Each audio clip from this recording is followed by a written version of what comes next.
Welcome to Penrose Learning, where we make understanding easy. You start by ensuring a reliable power source. Plug into a tested outlet and use a known good USB-C or MagSafe charger. Once connected, disconnect all external devices so nothing interferes.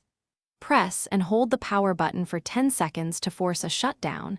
If the Mac didn't boot, that can clear a stuck state. Make sure you know the model year, because the next reset differs between Intel and Apple Silicon. This determines whether you do an SMC or simple power cycle procedure. Once you know the CPU type, follow the correct reset. On Apple Silicon, hold the power button until startup options appear, then choose options to access recovery.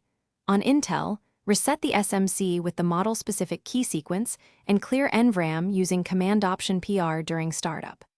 After resets, attempt safe mode to isolate software issues, and then run Apple Diagnostics by holding D at startup to check hardware. If the machine reaches recovery or diagnostics, you'll see error codes that guide the next repair step.